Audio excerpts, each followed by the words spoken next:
Bueno, buenas tardes. Estaba intentando como terminar de marcar algunas cuestiones de la conversación de esta mañana que me interesaría retomar. El PowerPoint obviamente estaba hecho de antes.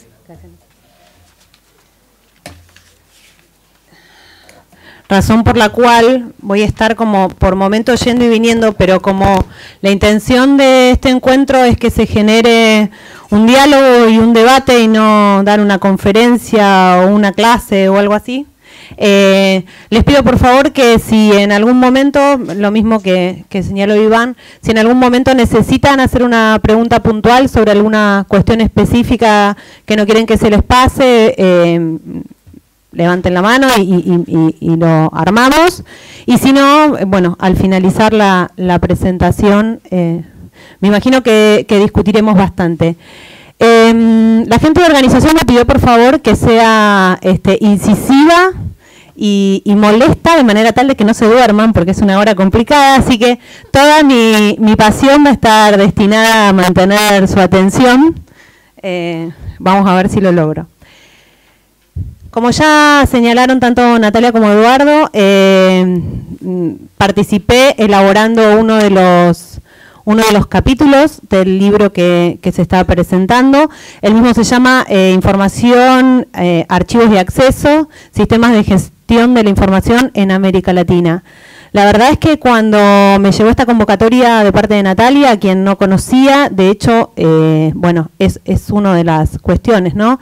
De este encuentro. ¿En qué momento nos cruzamos y en qué momento nos encontramos y cuándo empezamos a trabajar juntos estas dos esferas que venían corriendo como por carriles paralelos, por lo menos acá en Argentina? Lo que nos pasó fue que nos juntamos un día porque ella me quería hacer esta propuesta y empezamos a hablar y no podíamos parar. No podíamos parar literalmente, vino en un horario de almuerzo y nada, y yo me tenía que volver a la oficina y entonces después seguíamos por mail y seguíamos. Me parece que esa es una buena anécdota y un buen augurio para pensar todo lo que tenemos que decirnos los unos a los otros, todo lo que podemos colaborar los unos a los otros, dándonos como esas herramientas conceptuales claves que le permiten a cada uno en su campo generar, como se decía anteriormente, estrategias discursivas que tengan amplia y fácil repercusión. De golpe, desde el archivo nos enfrentamos con determinados problemas de accesibilidad y intuimos que la salida tiene que estar por determinado lugar y resulta que con un mail a una persona que viene trabajando la cuestión desde la normativa, desde la teoría, desde hace mucho tiempo, encontramos en 3 renglones la solución a algo que por ahí nos hubiera llevado meses y meses descubrir y que no hubiera sido de forma eficiente.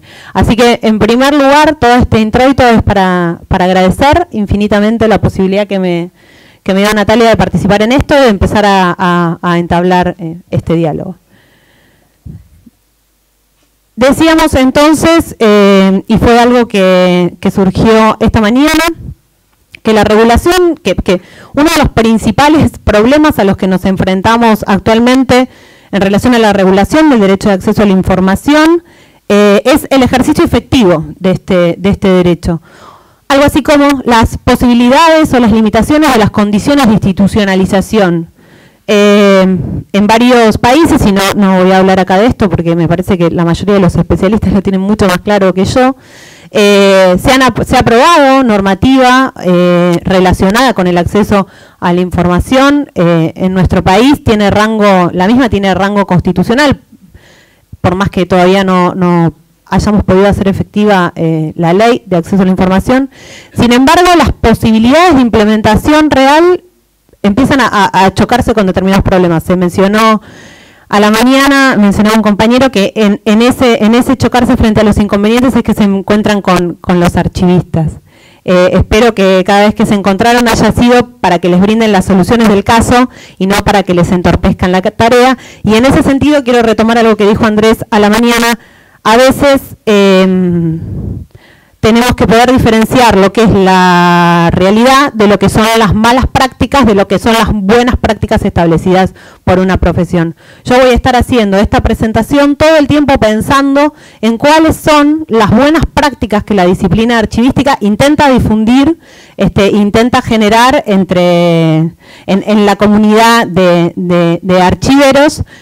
Si bien sabemos que hay muchas falencias y no es el momento, y no está tampoco muy planteado en la presentación, hacer una especie de historia sí está en el texto, pero no en esta presentación, una historia de la disciplina, sí quiero que sepan que hay un camino que se está recorriendo en ese sentido. Entonces, el texto que tienen en su poder y que está colgado de internet, trabaja básicamente pensando en qué cosas desde el mundo de los archivos se le puede brindar a la gente de la comunidad de acceso a la información para que puedan repensar, por un lado, estrategias de agendas de trabajo en la construcción conjunta con el Estado o desde el Estado. Pero por otro lado también estrategias para poder acceder a la información cuando el Estado, digamos, está poniendo de alguna manera trabas. Y en ese sentido, la presentación arranca con algunas definiciones básicas que trabajamos en el mundo de los archivos para poder pensar aquello que decía esta mañana, es el desarrollo del acceso a la información en el terreno, en el campo, o sea, en el momento en el que hay que ir a pedir y alguien nos tiene que dar. En ese sentido, distinguimos claramente, y ahora voy a profundizar en esta presentación sobre eso, cuando hablamos de información, de cuando hablamos de documento, de cuando hablamos de documento de archivo, de cuando hablamos de archivo con mayúscula, como señalaba Iván a la mañana. El texto hace una breve historia de los archivos y de la archivística con una periodización por ahí un poco diferente a los paradigmas que planteó Iván, pero que va más o menos en esa línea, para pasar a hablar de cómo se genera la información, sobre todo en el ámbito del Estado. Cómo son los procedimientos administrativos, cómo se puede pensar la producción documental, cuáles son las partes en las que se desagrega o agrega la información. Se presenta el ciclo vital de los documentos, cosa de la que también habló un poco Iván esta mañana, y después se pasa a hablar de la accesibilidad documental, distinguiéndola en términos prácticos de las de en términos legales, haciendo una bajada de caso al caso argentino, planteando la importancia del derecho a saber y el documento electrónico como desafíos que se han presentado en el campo archivístico y que han requerido que los archivistas den respuestas rápidas, se pongan a estudiar y generen nuevos manuales de procedimientos, para concluir planteando que el acceso a la información, o el camino que debería situarse entre el reconocimiento de un derecho y las posibilidades prácticas de ejecución. Entonces, empezando por el principio y algo sobre lo que quiero insistir mucho y que me imagino que puede generar algún tipo de debate a continuación, es distinguir el concepto de información del concepto de documento o de documento público que contiene información. Por cosas que me ha soplado mi especialista en acceso a la información de la mano, Natalia, supe que, de acuerdo a la ley modelo de acceso a la información pública, información es cualquier tipo de dato en custodia o control de una autoridad pública. O sea, la información pública es cualquier tipo de datos que se encuentre en custodia o control de una autoridad pública o en manos de terceros, pero cuya elaboración hubiera sido financiada con fondos públicos. El tema es, pensando esta cuestión de la información, insisto, desde el terreno, desde el lugar de trabajo, desde la materialidad de una oficina, desde la materialidad de un depósito, la palabra información a mí se me escapa, ¿sí? En ese sentido, acuerdo muchísimo con, y lo traigo a colación porque finalmente no vendrá gente de España a presentar el proyecto, pero lo traigo a colación, la asociación que ya mencionó Natalia, la Asociación de Funcionarios de Archiveros Españoles en la Función Pública, viene generando una serie de discusiones desde hace 2 años en España en torno a la elaboración del proyecto de ley de transparencia. En esa discusión, una de las cosas que han logrado modificar y me parece que es un gran logro que han tenido, es que en el artículo 9 del primer borrador del anteproyecto de ley, donde decía, se entiende por información pública la que obra en poder de cualquiera de los sujetos, esa frase se haya reemplazado por, se entiende por información pública los contenidos o documentos que obren en poder de cualquiera de los sujetos incluidos. ¿Y por qué hacer esta distinción? Porque si hablamos de acceso a la información pública sin hacer referencia concreta a un soporte determinado en el cual esa información se encuentra afianzada, digamos, se encuentra sujeta, me parece que en términos del funcionamiento burocrático de los estados, ese concepto puede ser mucho más fácilmente diluido.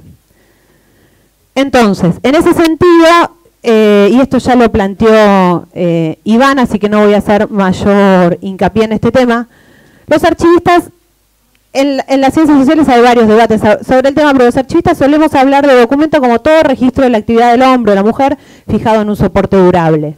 En ese sentido, un documento es un soporte que contiene información.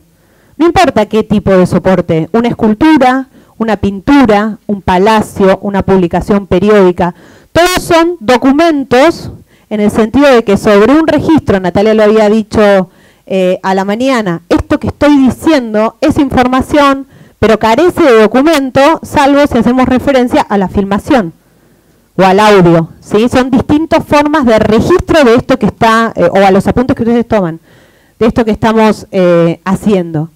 Ahora, el documento de archivo en relación con los documentos en general tiene determinadas características. Su característica principal es formar parte de un fondo documental, de aquello que Iván señalaba a la mañana que llamamos los archivistas archivo con minúscula. O sea, y esta es la definición del Consejo Internacional de Archivos, el conjunto de documentos, sean cuales sean su fecha, su forma y su soporte material, producidos o recibidos por toda persona física o moral y por todo servicio u organismo público o privado en el ejercicio de su actividad, y son conservados por sus creadores o por sus sucesores para sus propias necesidades o transmitidos a una institución de archivos competente en razón de su valor archivístico. O sea, fondo documental es la documentación generada por una institución o una persona en el desarrollo de determinadas misiones y funciones. Los documentos de archivo, así como la información que se soporta sobre dicho soporte, que puede ser papel o puede ser digital, no se generan para ser guardados para la posteridad, sino se generan para cumplir un procedimiento administrativo determinado. No se generan, los documentos de archivo no se generan para generar información en términos genéricos, sino para hacer una actividad concreta. En ese sentido, los documentos de archivo tienen determinadas características que lo distinguen del resto de los documentos.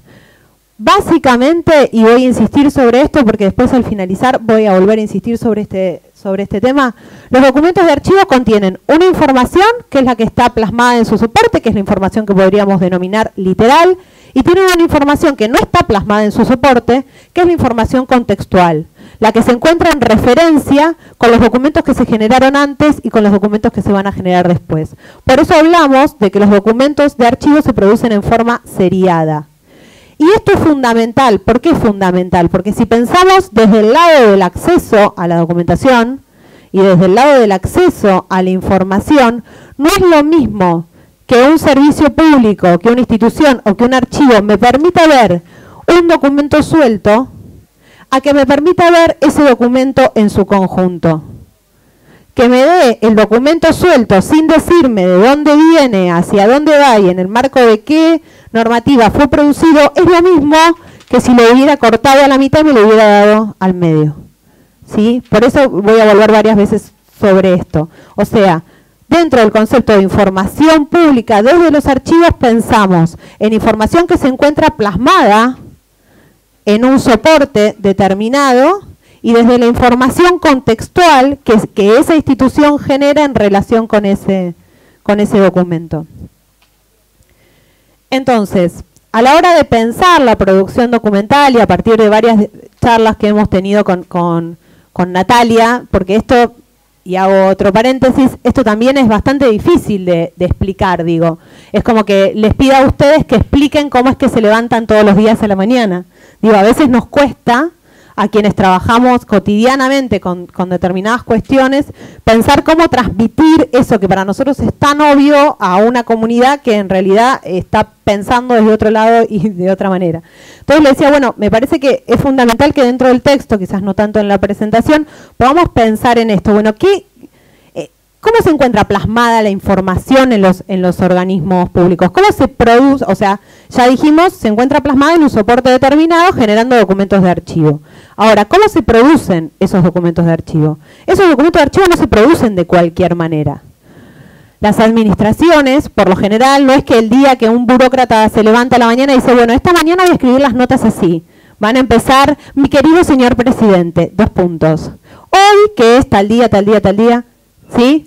O sea, la documentación que generan las instituciones públicas están regulada por un procedimiento administrativo que tiene un marco normativo determinado, donde hasta desde el papel, desde el tipo de papel, el gramaje del papel, el tipo de tinta, dónde va cada sello y dónde va cada cosa, se encuentra ya establecido.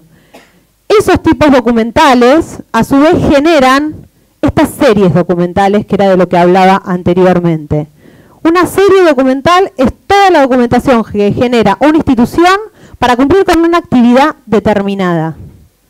Siempre esa serie documental va a referir a una actividad concreta a través de un procedimiento administrativo homogéneo. Esto que les estoy diciendo, que puede parecer chino básico, es clave y crucial. Yo siempre digo que la diferencia entre un buen archivista y un mal archivista está entre el archivista que puede identificar una serie documental y el que usa la palabra serie documental como agrupamiento de documentos no importa qué. ¿Por qué?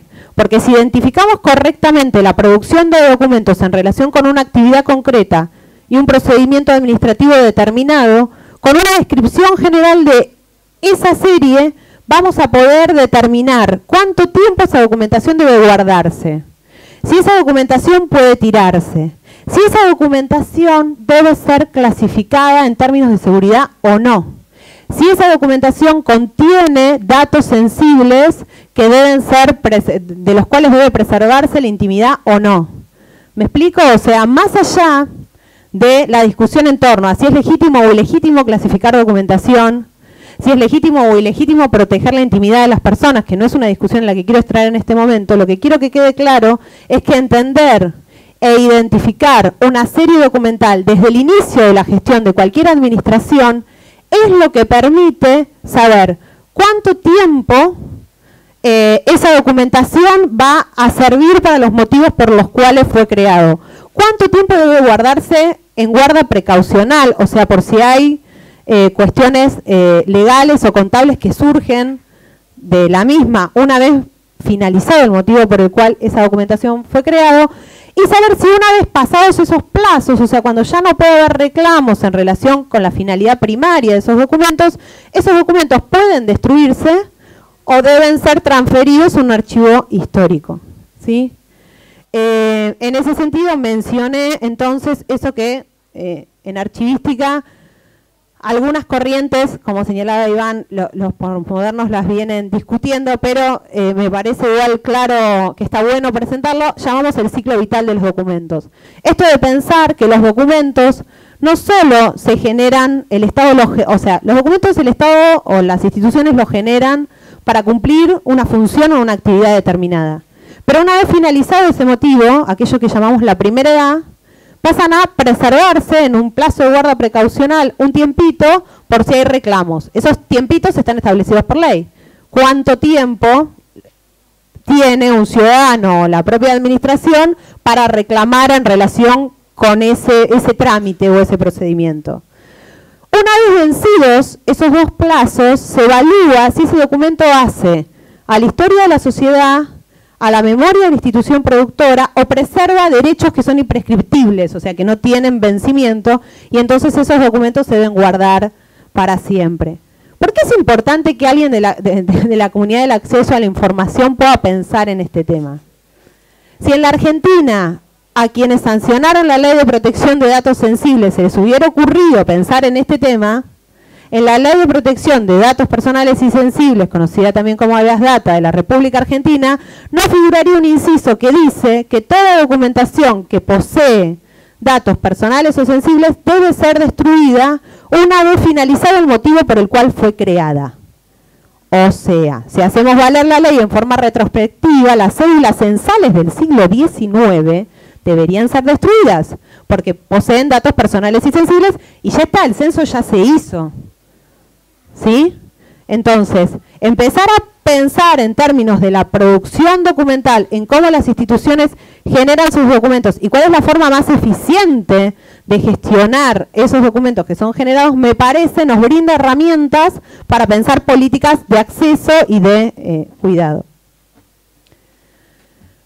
Condiciones de accesibilidad a los archivos. A la hora de pensar cuáles son las condiciones de accesibilidad de los archivos, yo vivo siguiendo a un archivista que fue un gran maestro que se llama Michel Duchesne, ahora está jubilado pero vive, que hizo un estudio RAMP para la UNESCO sobre este tema en la década del 80. Bueno, hizo una encuesta internacional y elaboró un informe sobre cuáles eran las limitaciones a las condiciones de accesibilidad documental a los archivos.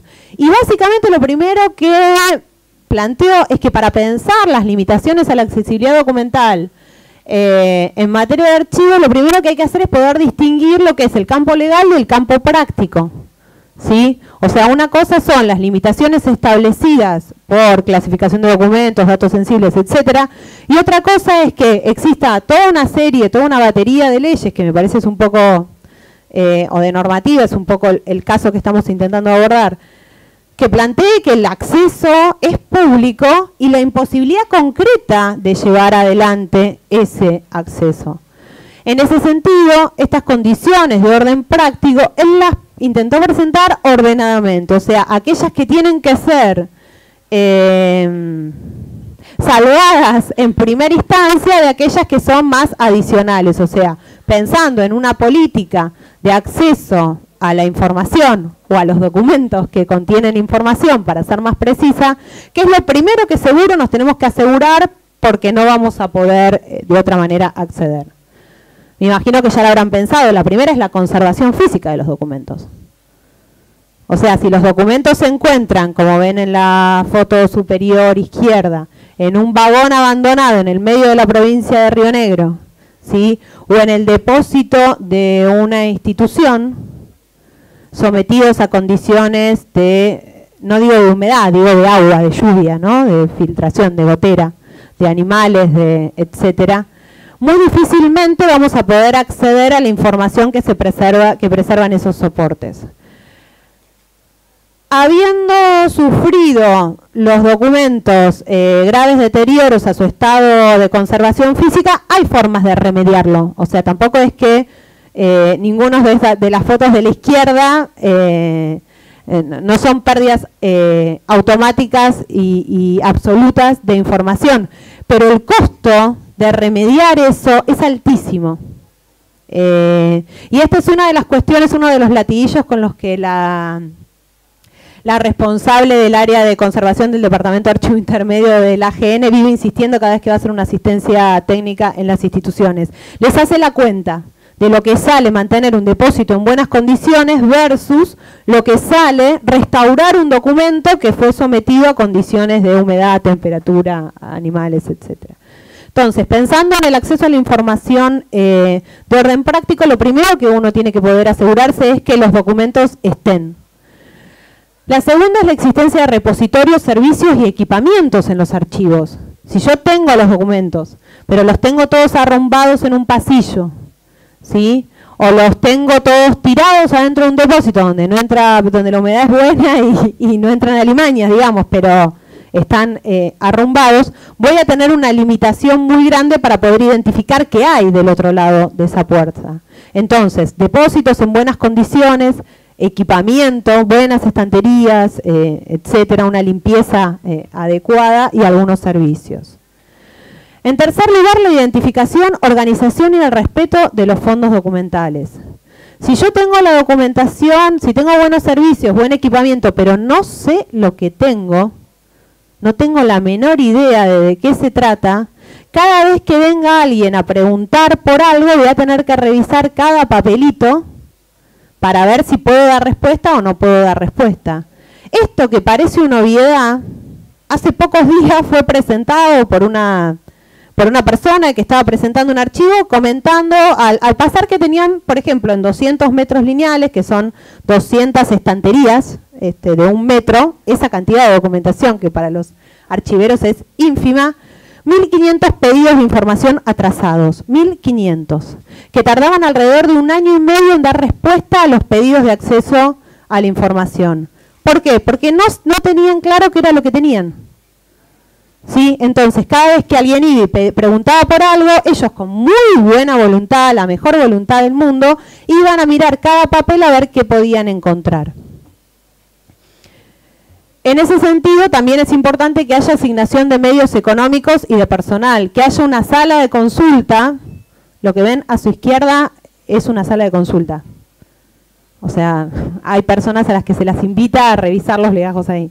Que haya una sala de consulta, que haya un horario de atención, que sea claro, que esté identificado, que sea preciso, aunque sea, nosotros trabajábamos con un archivo de la sociedad civil que habíamos asistido técnicamente y que abría al público los viernes de 9 de la noche a 3, 4 de la mañana, en la zona de Constitución, no sé, los que sean de acá van a conocer, es una zona un poco heavy metal de la ciudad de Buenos Aires, era el archivo de la Federación Libertaria Argentina. Los anarquistas habían armado su archivo, donde tenían documentación desde fines del siglo XIX en adelante, su horario de atención era ese, era incómodo para los investigadores, claramente incómodo, pero era un horario fijo, establecido, y que cumplían a rajatabla. Entonces yo siempre los pongo de ejemplo, porque digo, muchas veces para poder acceder a un archivo es preferible que el horario sea delirante, pero sea un horario fijo y establecido, y no que haya que estar corriendo tras el teléfono o el mail de determinadas personas para ver cuándo puedo acceder a un lugar donde pueda acceder a los documentos. Elaboración de instrumentos de descripción y auxiliares, un poco lo que decíamos anteriormente. Por un lado, necesito que la documentación generada esté claramente identificada. O sea, saber cuál es su procedencia, cuál es la institución o la persona que generó esos documentos, cuáles son sus fechas extremas, cuáles son sus series documentales. Pero una vez que tengo eso, necesito poder contar con una descripción un poco más detallada, que puede llegar hasta el nivel de unidad de conservación o hasta el nivel de documento individualizado, para poder acceder lo más rápido posible a esa documentación. Retomando algo que se había dicho por la mañana en términos de lo que son los principios de la disciplina y la diferencia entre las buenas o las malas prácticas, no nos quiero poner de ejemplos, pero es lo primero que se me ocurre. En el Departamento de Archivo Intermedio del Archivo General de la Nación, una vez que ingresa un fondo documental, lo primero que se hace es identificar en términos generales qué tipo de documentación es, productor y fechas extremas, metros lineales, y automáticamente con eso solo queda librado a la consulta pública. Cualquier persona puede venir a ver qué tipo de documentación, qué documentación hay ahí. ¿Es un problema? Sí, claramente es un problema, porque quizás son 100 metros lineales de los que no tenemos la identificación de qué hay en cada lugar. Pero la posibilidad al usuario de acceder está. Si vos querés venir, sentarte y mirarte las 100 cajas, venís, te sentás y mirás las 100 cajas. ¿Me explico? Pero nada, tiene que ver con esto, con un principio, estar siempre detrás del principio de libre acceso en contra del principio de restricción. Lo ideal es que se elaboren instrumentos de descripción en la medida de las posibilidades que tiene esa institución de archivo, porque si son 2 personas para 15 kilómetros lineales de documentación, lo más probable es que les lleve un tiempo hacer ese trabajo, digamos. Eso es una evaluación y una cuenta que hay que hacer en términos de planificación archivística estratégica. Pero las posibilidades deben estar y deben darse. Difusión. Si hemos conservado los documentos, si los tenemos ordenados y clasificados, sabemos qué hay, sabemos cuáles son sus series documentales, tenemos una sala de consulta preciosa, pero la gente no... La ciudadanía en su conjunto no conoce que el lugar existe, difícilmente esa va a ser también una limitación a la accesibilidad documental. Brindarle al usuario la posibilidad de realizar reprografías, ya sea para evitar la excesiva manipulación de los originales como para darle la posibilidad de llevarse la imagen de la documentación.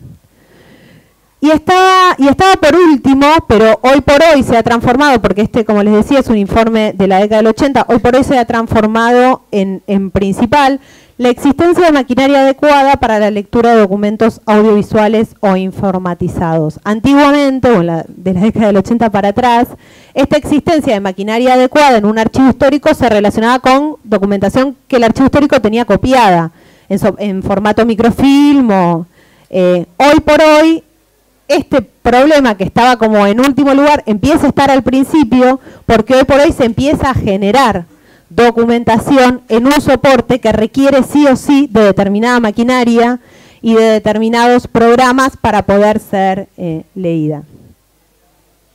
Entonces, sintetizando, las condiciones de accesibilidad... ¿Se puede prender el aire? Bueno, yo me estoy... Y los veo como a todos como acalorados, digo, entre la siesta y la comida y el calor. Entonces, en términos de orden práctico, ¿cuáles son las cuestiones que nos limitan el acceso a la información plasmada en un documento de archivo? Que existan esos documentos, o sea, que las instituciones los hayan preservado, que existan repositorios, servicios y equipamiento, que estén organizados y respetados los fondos documentales, por esta cuestión que les mencionaba anteriormente.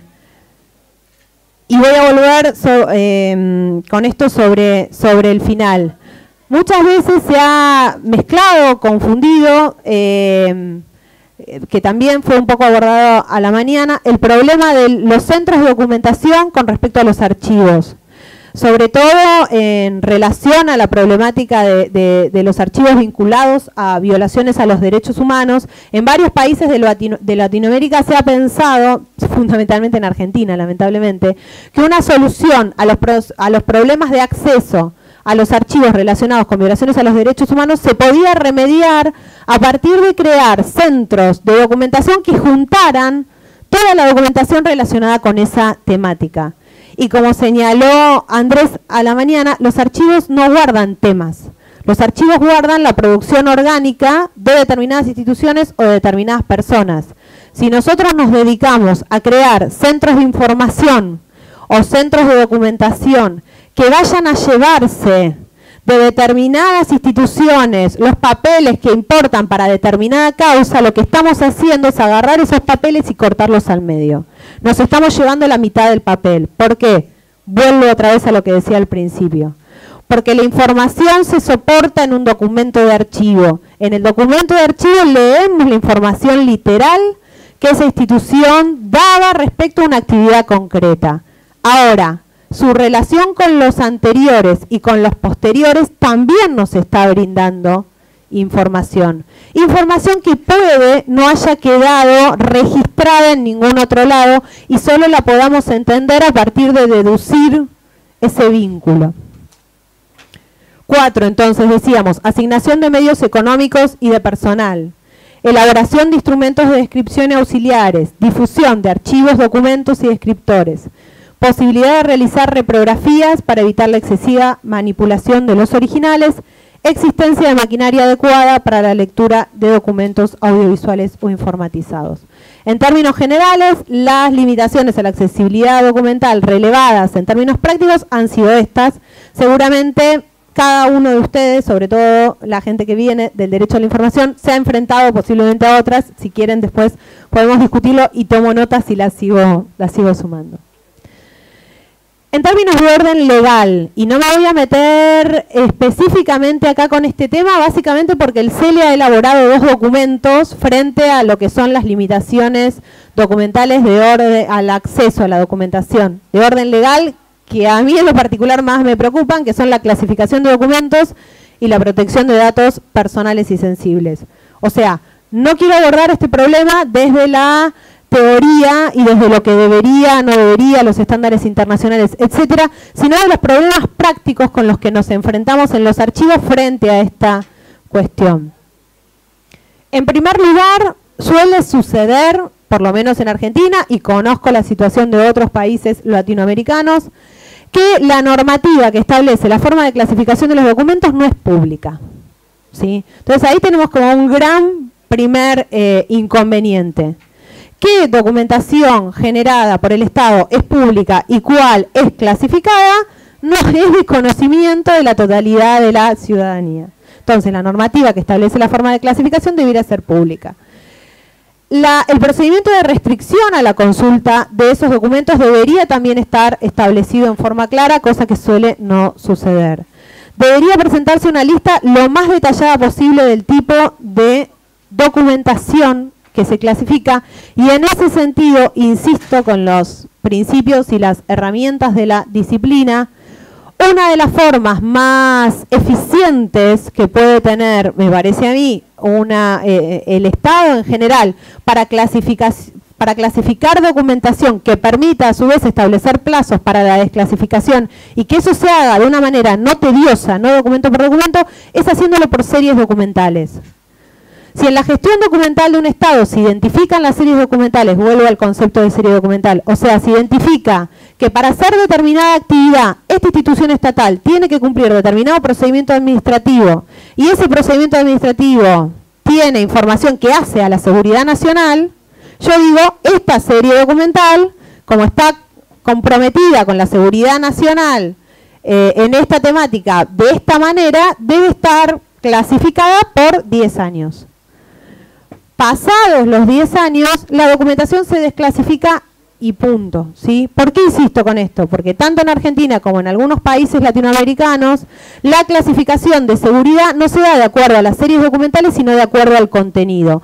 Contenido que es juzgado por la persona que tiene a mano el sellito para poner el secreto confidencial o reservado.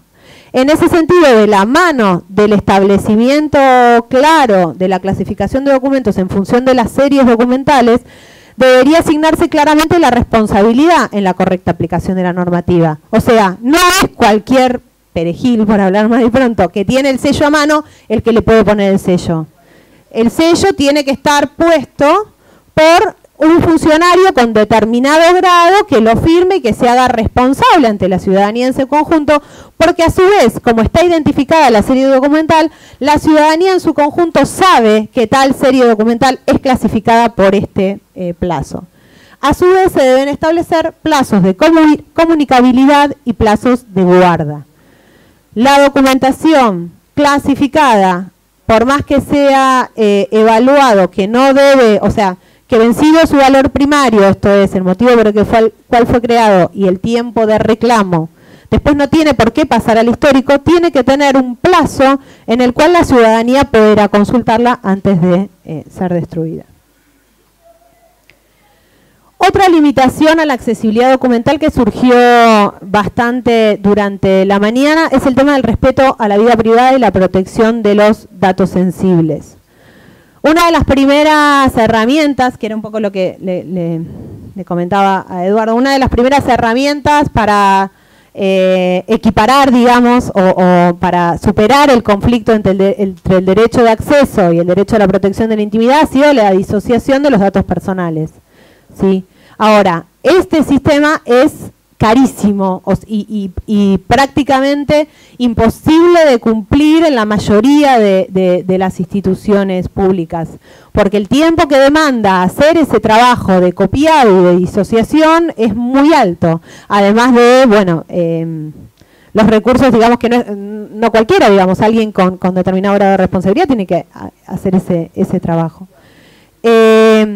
En ese sentido, una de las cuestiones que se presentan es que sería interesante poder asociar, digamos, la cuestión de la protección de los datos personales y sensibles con esto del ciclo vital de los documentos, con pensar, bueno, en qué momento, en qué fase del ciclo vital está ese documento, y a partir de eso decir, bueno, la intimidad de las personas se protegen durante este plazo, y durante este plazo ya se puede dar a la consulta.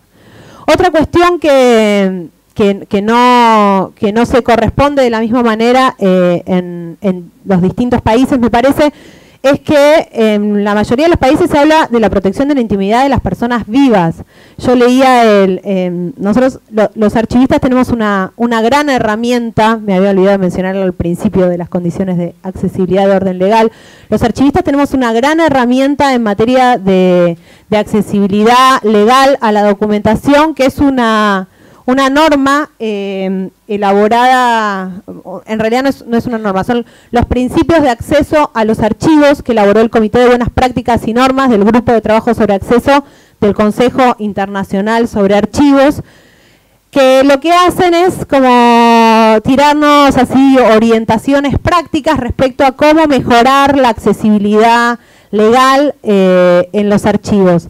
Y cuando habla, por ejemplo, esta norma de la protección de la intimidad de las personas, habla de la protección de la intimidad de las personas vivas. Cuando en España la Asociación de Archiveros Españoles en la Función Pública, que les mencioné antes, se sienta a discutir el proyecto de ley sobre transparencia y hablan de protección de la intimidad, hablan de la protección de la intimidad de personas vivas. De hecho, en España existe la posibilidad de presentar el certificado de defunción. Yo sé que en términos prácticos es súper engorroso, pero la posibilidad de presentar el certificado de defunción de una persona para que le entreguen la documentación sin tachar, digamos, o se considera que pasados 50 años de la elaboración del documento, probablemente esa persona ya no esté viva, entonces se libre la consulta pública. En otros países esto no es así. En Argentina, por ejemplo, la ley de protección de la intimidad y de datos personales habla de que dicha protección se hereda como se hereda cualquier otro bien, o sea que se debe seguir la herencia por la ley de herencia, ¿sí? Entonces, en los archivos históricos, a esta cuestión que les planteé antes, en relación a que en Argentina, una vez vencido el valor primario de los documentos que tienen datos sensibles, recomiendan la destrucción, a su vez de eso tampoco permiten el acceso pasada determinada cantidad de tiempo por si hay herederos, ¿sí? Entonces decíamos, protección de la intimidad, tener en cuenta la protección de la intimidad de personas vivas, tener en cuenta la coacción que se generan, o sea, con otros derechos, presentar la posibilidad de revisión de las medidas y diferenciar, que esto es algo que también surgió a la mañana, diferenciar las instancias de preservación de las instancias de acceso, de las instancias de reprografía, de las instancias de difusión. Y voy a insistir con esto porque hoy a la mañana estábamos hablando del tema de la protección de los datos personales y sensibles y alguien habló de, bueno, porque para difundir. Esta es otra cuestión que tenemos que tener, me parece a mí, muy clara. Una cosa es exigir que se preserven los datos personales y o sensibles de las personas.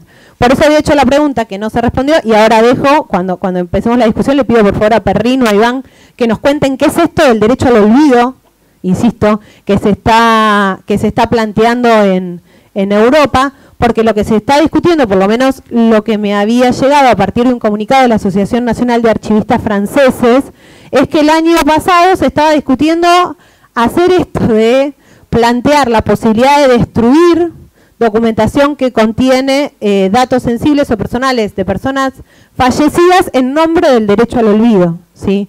Entonces, una discusión es si la documentación se destruye o si se preserva. Esa es una, me parece la más grave de todas, digamos. Otra discusión es si vamos, o los archivos deben dar acceso a esa documentación. Otra discusión es si en ese acceso permitimos que los investigadores o que los usuarios, los periodistas o quienes sean, tomen reprografías de esos documentos. Y otra discusión es si nos hacemos responsables nosotros, o si hacemos responsables al usuario, en este caso estamos invertidos, digamos, ¿quién se hace responsable de la difusión de esa información? ¿Llego a explicarme lo que quiero plantear? Cito, no quiero todo el tiempo traer la referencia acá a la Ciudad del Plata, pero es lo que más conozco. En la Argentina se sancionó esta ley, la 25326, que planteaba que una vez finalizado el motivo por el cual estos documentos fueron creados, si tenían datos personales o sensibles, debían ser destruidos, ¿sí? El Archivo General de la Nación hizo una consulta a la Dirección Nacional de Protección de Datos Personales diciéndole, tenemos un fondo documental que abarca del año 1900 al año 1950 que contiene datos personales y sensibles. ¿Qué tenemos que hacer? La respuesta fue, si no pueden disociar los datos, lo tienen que destruir. O sea, al Archivo General de la Nación, documentación de hace 50 años, nos mandaban a destruirla. ¿Sí? ¿Qué hicimos? Dejamos pasar un tiempo, un cambio de gestión, y nos presentamos en persona ante la gente de la Dirección Nacional de Protección de Datos Personales y Sensibles a decirles, miren, en la ley ustedes mezclan el concepto de archivo, registro y base de datos. Nosotros somos un archivo, no somos una base de datos. Preservamos documentación generada por instituciones que fue valorada como de valor permanente porque hace a la historia de la sociedad y a la memoria de la institución, ya termino, a la memoria de la institución productora. Nosotros no podemos, tirar eso es tirar un pedazo de historia, ¿qué hacemos? Y ahí fue que surgió la posibilidad de distinguir, disociar, digamos, lo que es el acceso que tiene el investigador de la difusión. Entonces, se elaboró un dictamen a partir del cual los investigadores se hacen responsables de ver la documentación, utilizar esa información, pero no difundirla. Y si ellos la difunden, es un problema de los usuarios, digamos, no del archivo. ¿Me explico? Por eso insisto con esto. Por otro lado, sobre este tema, acá en Argentina tenemos una agenda pendiente y tengo el gran orgullo de decir que el martes que viene nos vamos a estar juntando en el Archivo General de la Nación, miembros del CELE, miembros del Instituto de Políticas Públicas en Derechos Humanos del Mercosur y encargados de archivos de distintos ministerios, como el Ministerio de Defensa, Relaciones Exteriores y el archivo de la DIPA, a discutir qué estrategia nos damos justamente para superar estos inconvenientes que plantea la ley en Argentina. Por último, otras limitaciones de orden legal son la propiedad intelectual, el secreto industrial y comercial y el derecho a la propiedad privada de los dueños de los archivos. Me queda muy poco tiempo, así que simplemente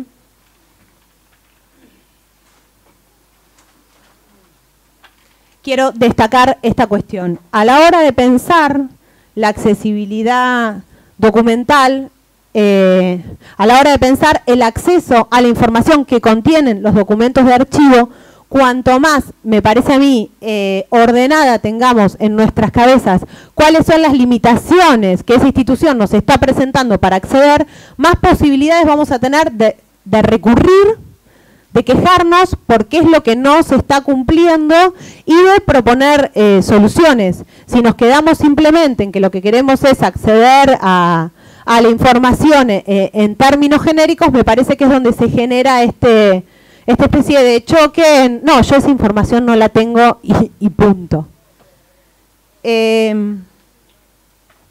Entonces, dentro de lo que es la administración pública, una de las, hoy a la mañana le preguntaban a Iván, bueno, ¿qué se podía hacer para que los archivistas o la gente que trabaja en los archivos públicos cambie su mentalidad y su forma de pensar el patrimonio documental como los documentos como propios? Una de las estrategias que nosotros usamos desde el Archivo General de la Nación es insistirle a esta clase de funcionarios en la idea de que los archivos tienen una triple función social. Brindan fuentes de investigación para los científicos sociales y para la ciudadanía en su conjunto, preservan memoria institucional, pero fundamentalmente sirven como garantía en el ejercicio de derechos. Esta es una particularidad que tienen los archivos y que no tienen otro tipo de reservorios de información o de documentos, como puede ser un museo, un centro de referencia, un centro de documentación, etcétera. Insistir con esto a nosotros nos sirve para valorar el trabajo del archivista o archivero o archivólogo o como lo quieran llamar. Porque otra de las cuestiones que veníamos conversando por la calle con Eduardo y con Cecilia del Ministerio de Defensa es que también es muy distinta la relación, digamos, que se da entre un periodista o alguien que viene del campo del acceso a la información y un archivista. El trabajo de los archiveros ha sido siempre tradicionalmente menospreciado, sumamente menospreciado por la administración y maltratado. En el almuerzo Perrín me decía que ella estaba llegando a la conclusión que la administración sabía del poder que había en los archivos y por eso maltrataba, que está trabajando esa hipótesis. Pero lo cierto es que ese es un lugar común. Los salarios son de los más bajos del escalafón, la mayoría de las personas que trabajan en los archivos son personal castigado, la capacitación es mínima, la formación es sumamente deficiente en Latinoamérica, hay excepciones, hay lugares donde más, lugares donde menos. En este país no se requiere el título de archivista para trabajar en un archivo. ¿Quién va a estudiar esa disciplina? ¿Sí? Estas cuestiones, me parece, tienen que ser tenidas en cuenta a la hora de pensar cómo armamos una agenda de acceso a la información. Por lo pronto, lo que les quería contar era eso. Desde el AGN, en los cursos de capacitación, una de las cuestiones en las que más insistimos es en valorar el trabajo de los archiveros e insistirles en la importancia que tiene, que no son simples guardianes de un depósito, sino que tienen mucho para colaborar con el ejercicio de una ciudadanía democrática. A modo de cierre, me parece que ya me pasé de tiempo, las condiciones de institucionalización para el ejercicio del derecho de acceso a la información requieren de la implicancia de factores de orden macro como micro. Necesitamos y hemos necesitado que el acceso a la información sea un derecho reconocido por la Constitución o por una normativa determinada para poder hacer los reclamos correspondientes. Pero a su vez, para que eso se instituya, efectivamente hay cosas pequeñas que hay que hacer en cada uno de los organismos del Estado. En ese sentido es importante pensar la información, el concepto de información, desde la base misma en la que se registra hacia los sistemas que la organizan. O sea, poder pensar el tipo documental, la serie y la interrelación del conjunto que a su vez, como les decía antes, es información. En ese sentido, es clave la posibilidad de identificar series documentales al interior de las administraciones. Poder describirlas, porque eso permite también establecer políticas de conservación, de valoración, de posible eliminación de documentos, pero también de clasificación, de seguridad, de protección de datos y de plazos de acceso. Para eso es necesario que haya una política archivística a nivel estatal y que se elabore e implemente legislación específica que viabilice programas de gestión. Garantizar económica y estructuralmente la existencia de los archivos centrales. Sin archivos no tenemos nada, digamos. Si las condiciones de accesibilidad a esos archivos se encuentran mínimamente garantizadas, crear áreas destinadas a colaborar con el acceso a la información, destinadas, digamos, a traducir, orientar y guiar al ciudadano en sus solicitudes de acceso puede ser una buena forma de colaborar con el archivo. Pero crear un área de acceso a la información para que traduzca, oriente y guíe hacia un archivo que no existe es como un sinsentido. Para terminar diciendo que desde mi punto de vista, sin archivos no hay accesibilidad efectiva. Muchísimas gracias.